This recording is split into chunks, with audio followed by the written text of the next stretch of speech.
पहले तो पता ही नहीं चलता है कि कौन सी चारों लाइनों पे गाड़ी दौड़ रही, कौन सी गाड़ी कब गई कब चली गई। 10-15 सेकंड में उनको कोई ना कोई निर्णय लेना होता है, चाहे तो उनको कहीं से फ़ोन आता है और उस फ़ोन के आधार पर कंट्रोल से वो बात करते हैं और फिर निर्णय लेते हैं। मेरीटाइम बोर्ड की जो आखिरी लॉन्च रहती है 10:10 रात को, उसका टाइम बढ़ाया गया रात में 12 बजे तक, और एक लॉन्च के बजाय 2 लॉन्च की वजह से। तो कई बार जो है भीड़ बड़ी बहुत ज़्यादा हो जाती है। तो जहाँ तक मुझे समझ है कि एज स्टेशन मैनेजर उस स्टेशन पर जो भी हो रहा हो उसके डायरेक्ट इंचार्ज आप होते हैं। आप सोचिए शाम को 7 में आदमी क्या चाहता है कि मुझे घर पे जल्दी जाना है, और उस समय उसको जाने के लिए नहीं मिलेगा तो उसका जो पारा जो है वो तो स्वाभाविक रूप से एकदम हाइपर हो जाएगा। तो उनसे बात करने के बाद उन्होंने बोला कितने आदमी होंगे, तो मैंने बोला करीब स्टेशन स्टाफ जोड़ के, क्योंकि वो कोई जाने वाले की स्थिति में नहीं था, तो करीब 2,500 आदमियों का खाना लग सकता है। नमस्कार दोस्तों, स्वागत है आपका पश्चिम रेलवे के पॉडकास्ट के इस नए एपिसोड में। एक लोकप्रिय गाना है, गाड़ी बुला रही है, सीटी बजा रही है, चलना ही जिंदगी है, चलती ही जा रही है। जी हाँ, जब हम भारतीय रेल की बात करते हैं तो सबसे पहला किरदार हमारे जहन में अगर आता है तो वो है हमारे स्टेशन मास्टर साहब। सफ़ेद यूनिफॉर्म में अदब से तैयार हमारे यात्रियों की सेवा के लिए उस स्टेशन, अपने स्टेशन के मुख्य इंचार्ज, वो इंश्योर करते हैं कि आपकी गाड़ी सही टाइम पे चल रही है। वो इंश्योर करते हैं कि आप अपने गंतव्य पर सकुशल सुरक्षित पहुंच जाएं। ये कोई अतिशयोक्ति नहीं होगी अगर हम ये कहें कि हमारे स्टेशन मास्टर हमारे भारतीय रेल के केंद्र बिंदु हैं, एक की स्टोन है जो मल्टीपल एक्टर्स को, मल्टीपल एंटिटीज़ को एक सूत्र में पिरो कर रखते हैं। तो क्या है ये स्टेशन मास्टर, क्या है इनके चैलेंजेस, किस प्रकार की ड्यूटी करते हैं, क्यों ये इतने महत्वपूर्ण है हमारे भारतीय रेल के लिए, आइए जानेंगे इन सब के बारे में, और इसके अलावा भी और बहुत कुछ। तो मिलते हैं आज हमारे इस एपिसोड में विरार के स्टेशन मैनेजर श्री राजेश मात्रे जी। मात्रे जी, स्वागत है आपका हमारे इस पॉडकास्ट में। मात्रे जी, बहुत सारे सवाल हैं मेरे जहन में आपके लिए, चर्चा करते हैं सब पर सबसे पहला सवाल आप मुझे ये बताइए, रेलवे में कैसे आना हुआ आपका? क्या है आपकी बैक स्टोरी रेलवे में आने के पहले की, और किस प्रकार आपने रेलवे ज्वाइन किया? हमारा पूरा परिवार जो है किसान कुटुंब से आता है। यहीं पे बगल में एक अलीबाग करके एक क्षेत्र है, मुंबई के बगल में, बहुत ही प्यारी जगह है। वहाँ से पिताजी आए काम के तलाश में, इधर मुंबई आए। मुंबई में आने के बाद में हम लोग एक छोटे से मकान में रहने लगे। छोटे से मकान में रहते रहते जो एजुकेशन हुआ मेरा भवंस कॉलेज में हुआ, अंधेरी में होने के बाद में एक जॉब की अपॉर्चुनिटी, जैसे ग्रेजुएशन पूरा होता है सबकी, तो उस समय जॉब के अपॉर्चुनिटी में हम लोग हर एक जन एग्ज़ाम देते थे। हम लोग बेंगलोर भी गए, इधर भी बम्बई में एग्ज़ाम दिए। उस समय हमें महसूस हुआ कि कहीं ना कहीं हमें जॉब करना है, कोई ना कोई। तो उसी समय में एक जॉब अपॉर्चुनिटी आई RRB railway recruitment board Bombay की, कि उसमें स्टेशन मास्टर का सिलेक्शन, उस समय मुंबई क्षेत्र का था जी। तो उसमें हम अपीयर हुए, सिलेक्शन हुआ प्रॉपर वे में, और उसका ट्रेनिंग जो होता है उस समय में जो उदयपुर की वादियों में, खूबसूरत वादियों में, अभी NWR कहते हैं उससे, तो वहाँ पे हुआ हमारा ट्रेनिंग। तो आप जब ज्वाइन किए कैसे, किस प्रकार की ट्रेनिंग होती है? ट्रेनिंग बहुत 6 महीने की रिगरस रहती थी। ये उदयपुर में ये हमें पता नहीं रहता था सिग्नल क्या है, आपके पॉइंट्स क्या है, और सभी एंगलों से आपको परिपूर्ण किया जाता है वहाँ पे। पर्सनल हो विषय, वेलफेयर हो, सेफ्टी हो, महत्वपूर्ण सेफ्टी के हिसाब से पूर्ण रूप से। और वहाँ पे जो एजुकेशन का स्टैंडर्ड अभी भी वैसे ही है, हाई लेवल पे रहता है।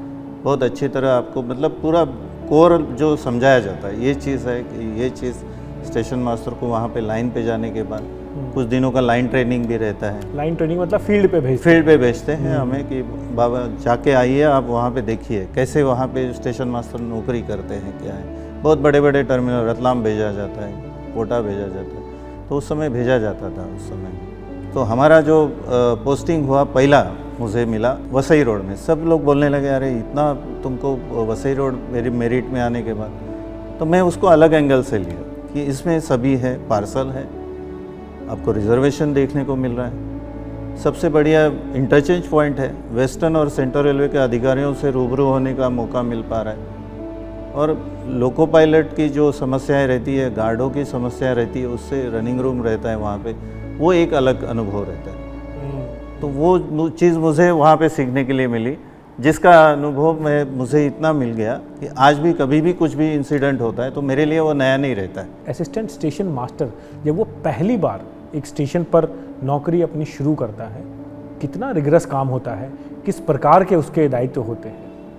एक असिस्टेंट स्टेशन मास्टर जो रहता है, शुरुआत दौर जो रहता है उसका एक ट्रेनिंग पीरियड रहता है उसको डायरेक्ट कोई पूरी जिम्मेवारी नहीं दी जाती। उसको पहले यहाँ कोई स्टेशन ज्वाइन करने के बाद एक ट्रेनिंग का पीरियड रहता है, वो ट्रेनिंग उसको पूरा करना पड़ता है। जो बाकी के स्टेशन मास्टर रहते हैं उन्हीं के साथ में, जैसे कंट्रोल टावर है, आपको स्पेसिफिकली बताया जाता है कि आपको ये जगह पे आपको ट्रेनिंग लेना है, कंट्रोल टावर है या नीचे प्लेटफॉर्म में बैठना है या गुड्स में बैठना है। ये 3 जगह है जहाँ पे आपको वसई जैसे स्टेशन में मेरा जो पोस्टिंग हुआ वहाँ पे।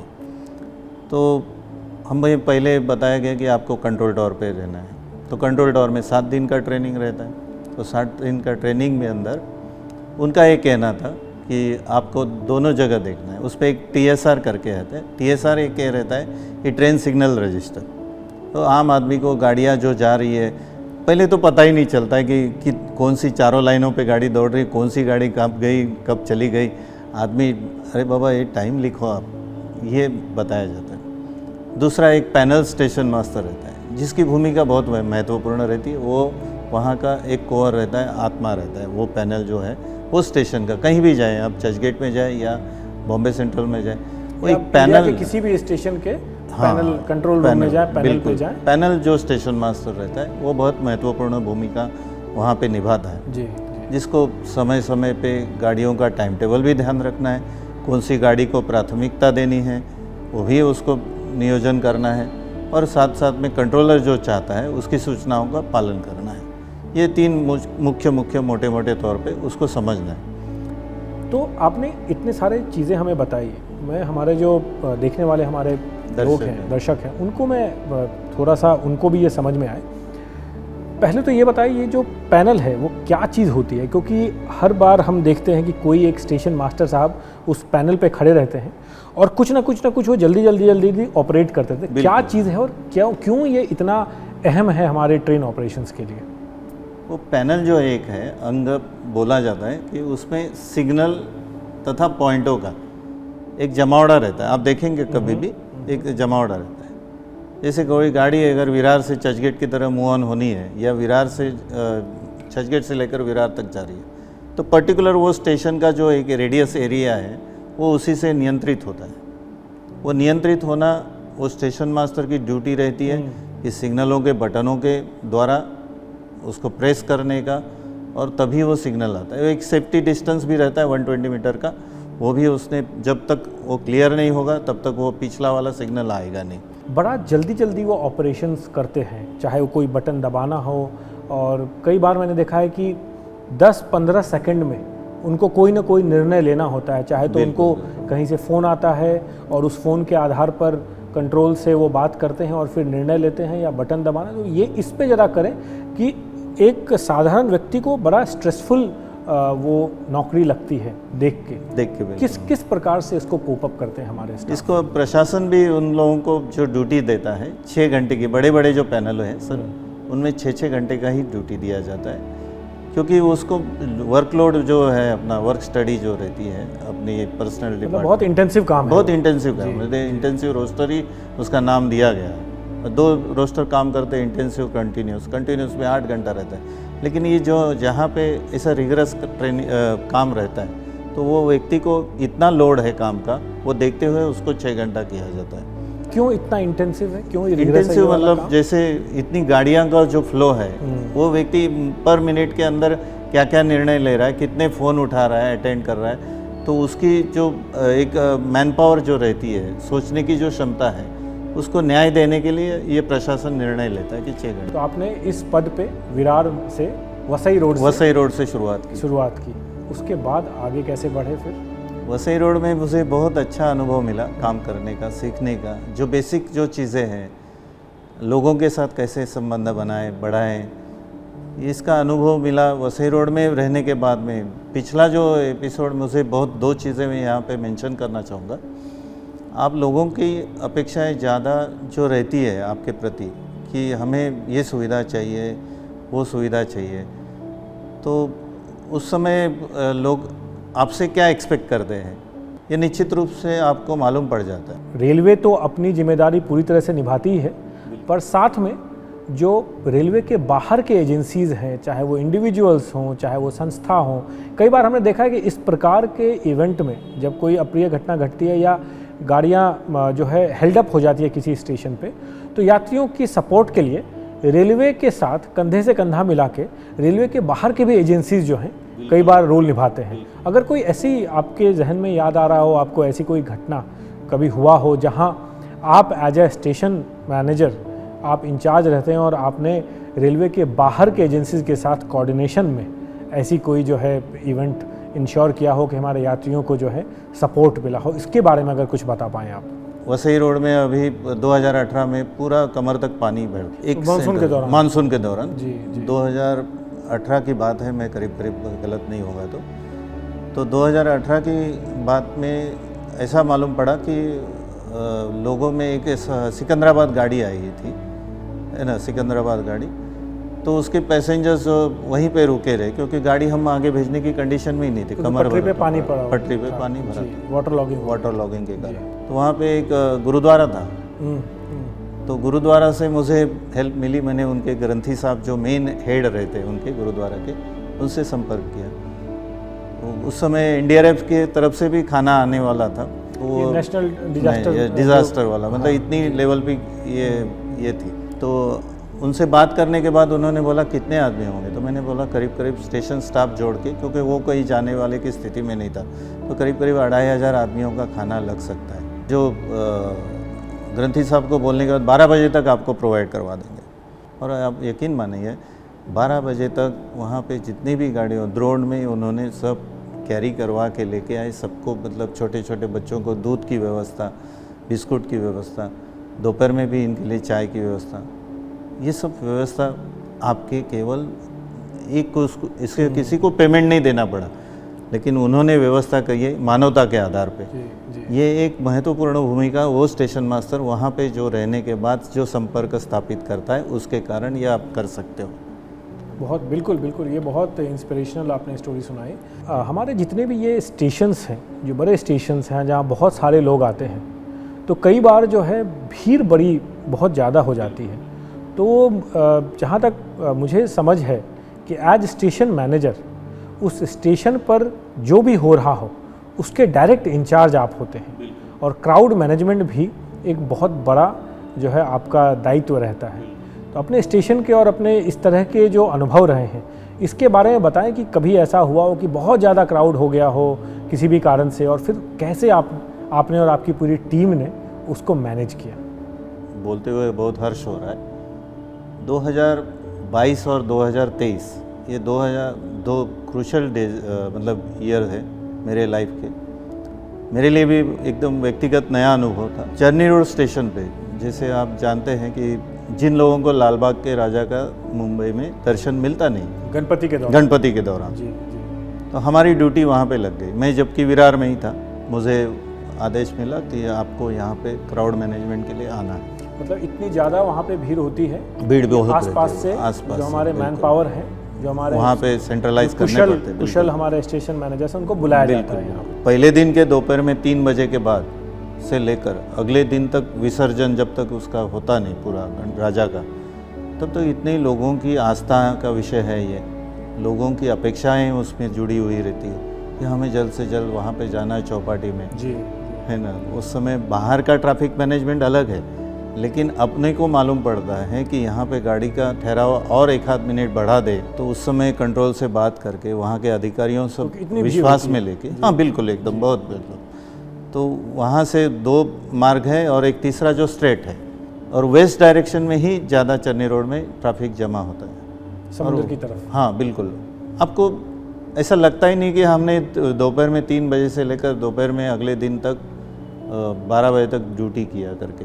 और ईश्वर का मतलब आभार है कि ऐसी कोई स्टैम्पेड जैसी सिचुएशन वो दोनों सालों में हुई नहीं, अभी तक भी नहीं हुई, लेकिन मेरे ड्यूटी कार्यकाल में हुई नहीं। और अभी एक रिसेंट में वाक़या हुआ जो 20-25 दिन पहले मैं आपको बताना चाहूँगा। मैं विरार में स्थित था, ओएचई ब्रेकडाउन हुआ पालघर स्टेशन में, और उसका इम्पैक्ट ये हुआ कि एक 19/7 की गाड़ी जो है विरार से जाती है डाणू रोड की तरफ, है ना, शटर अपनी लोकल सेवा है, और उसके बाद में आती है कि वलसाड़ पैसेंजर 59023। तो कंट्रोल का निर्देश हुआ कि ये गाड़ी आगे जाएगी नहीं, क्योंकि आगे बहुत सारा ट्रैफिक जाम है, क्योंकि ओएचई ब्रेकडाउन के कारण अप और डाउन। ओएचई जो ऊपर जो बिजली की तार जो है जिससे ट्रेन चलती है जी, जिसके कारण अप और डाउन मतलब गाड़ियाँ ओएचई किसी कारण से टूट गई थी और बाधित हुई। दोनों लाइनें बाधित हुई, दोनों का आवागमन रोका गया। ना आप डायरेक्शन में वहाँ से ट्रैफिक आ रहा है वलसाड़ की डायरेक्शन से बॉम्बे की तरफ, ना यहाँ से कोई जा पा रहा था। अब उस समय मालूम पड़ता है तो आपको लोकल एजेंसी की मदद लेनी पड़ती है, वीवीएमसी के जो अथॉरिटीज़ है उनसे बात करना पड़ता है, और वहाँ पे मैरीटाइम बोर्ड है उनकी मदद लेनी पड़ती है। तो हमने तुरंत अनाउंसमेंट करना चालू कर दिया कि वहाँ पे एक मैरीटाइम बोर्ड से आपको यहाँ से जाने के लिए सुविधा है ऑटो की, मतलब अल्टरनेट अरेंजमेंट हो, और आप अनाउंसमेंट करो। सिटी पुलिस, आरपीएफ के जवान, इन लोगों को भी सहयोग में ले लो, जीआरपी को ले लो, सबको कोऑर्डिनेशन करो। वहाँ से वो बात करते समय लोकल जो बॉडी की जो बसेस रहती हैं, जो सफाले, पालघर, बोईसर और डाणू रोड, तो हमें लोकल जो असिस्टेंस बोलते हैं जहाँ से बात करने के बाद में मिलता है, तो उनसे बात करने के बाद वो भी सुविधा मिली कि हमने 8 बसेस पालघर के लिए छोड़ी, 2 बसेस अपनी बोईसर के लिए और 1 बसेस अपन डाणू रोड के लिए छोड़ी। मैरीटाइम बोर्ड की जो आखिरी लॉन्च रहती है 10:10 रात को, उसका टाइम बढ़ाया गया रात में 12 बजे तक, और 1 लॉन्च के बजाय 2 लॉन्च की व्यवस्था। वहाँ पे भी जो है उतरने के बाद में सफाले में उधर बसेस की अरेंजमेंट थी, जो कि केलवे वगैरह जो डायरेक्शन में जाना चाहते हैं वो सब। तो ये सब आपको करते समय बहुत मज़ा आता है। और हमारे स्टेशन मास्टर उस समय बोलने लगे, हमारे पास कोई पूछने के लिए आया नहीं, इतना बढ़िया कोऑर्डिनेशन था कि अल्टरनेट गाड़ी भले ही खड़ी हो गई, बिल्कुल, पर अल्टरनेट इतने सारे साधन आपने इंश्योर किए। आप सोचिए शाम को 7 में आदमी क्या चाहता है कि मुझे घर पे जल्दी जाना है, और उस समय उसको जाने के लिए नहीं मिलेगा तो उसका जो पारा जो है वो तो स्वाभाविक रूप से एकदम हाइपर हो जाएगा। मुझे एक अनुभव जोड़ना है। एक मालगाड़ी खड़ी होती है सफाले केलवा के बीच में, हम कंट्रोल से बात कर रहे हैं कि कब तक इसको और अरेंजमेंट हो जाएगा, आधा घंटा लगेगा। हम अनाउंसमेंट कर रहे हैं, पहुंच रहा है नहीं पहुंच रहा है देखना यूनिफॉर्म में स्टेशन मास्टर की ड्यूटी है। 4 नंबर प्लेटफॉर्म पे गाड़ी खड़ी है डाणू रोड के लिए, वो खड़ी है प्लेटफॉर्म पे। हम उधर मोटरमन कैब में गए, उनसे पूछा, मैं अल्लाह अनाउंसमेंट हो रहा है, सुनने में आ रहा है? हाँ हल्का हल्का आ रहा है, कोई बात नहीं। मेरा एक नया एक इनोवेटिव आइडिया था, मैंने हर एक डब्बे में जाते जाते बोला, मैं मतलब, और मेरा फ़ायदा ये है कि मैं लोकल लोगों से कोऑर्डिनेट अच्छी तरह मैं कर सकता हूँ। बहुत बढ़िया, वो चाहे गुजराती भाषा हो या हिंदी हो, मराठी हो, उनसे बात करता हूँ मैं, मतलब और आधा घंटा लगेगा। मैं छोड़ सकता हूँ गाड़ी, लेकिन वहाँ आपको चाय पानी की व्यवस्था नहीं मिलेगी। क्या वो पैसेंजर उलट के मेरे केबिन में आएगा? नहीं आएगा। उसको इन्फॉर्मेशन मिल मिले, आप उससे कनेक्ट हो गए, वो बहुत ज़रूरी है। और ये सब चीज़ें अगर कोई समझता है तो मुझे नहीं लगता कोई आपके ऊपर क्रोधित होगा। बहुत बढ़िया, क्या बात है। तो ये सब चीज़ें ध्यान रखने की बहुत आवश्यकता है, बिल्कुल, जब आप एक एजिटेटेड ग्रुप से डील कर रहे हैं। बिल्कुल काबिल तारीफ़ है मातृ जी आपके ये जो अप्रोच है। माता जी, अब हम एक बहुत ही इम्पॉर्टेंट मुद्दे पे आते हैं।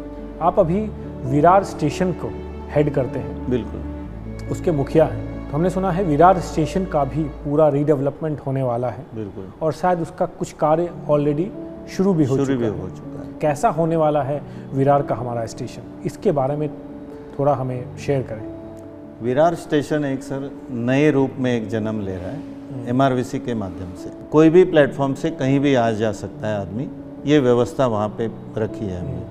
मतलब एक बार ऊपर का आदमी जीना चढ़ लिया, मतलब डेक बनेगा जो 7000 स्क्वायर मीटर का पेरीफेरी, 7000 स्क्वायर मीटर का एक डेक बनेगा जो सभी प्लेटफॉर्मों को नियंत्रित करेगा। तो आप वो डेक पे आएंगे और वहाँ पे से आप टिकट टिकट भी ले लीजिए। नीचे वाले पे भी हमने टिकट की व्यवस्था रखी है, जो बुज़ुर्ग आदमी हैं लिफ्ट की व्यवस्था रखी है, एस्केलेटर्स तो है ही है। साइड बाय साइड आपके जो है 2-3 प्लेटफॉर्म और बढ़ रहे हैं अपने, जो 15-15 डब्बे के वो भी बनेंगे। माथुर जी, लास्ट सवाल, आने वाले समय में, आने वाले सालों में आप हमारे भारतीय रेल को किस प्रकार से देखते हैं? क्या आपको लगता है कि आने वाले समय में भारतीय रेल किस प्रकार का बने, यात्रियों को उससे सहूलियत भी हो, फ़ायदा भी हो और हमारी रेलवे भी आगे बढ़े? तो कैसे देखते हैं आप आने वाले समय में हमारे रेल को? आने वाले समय में हमारे जितने अधिकारी जी जान लगा के जो काम करते हैं और कर्मचारी कर्मठ है जो भी काम करते हैं, उसके कारण निश्चित रूप इसका भारतीय रेल का भविष्य उज्जवल है। ये हमारी सबकी सोच अभी चेंज हो गई है।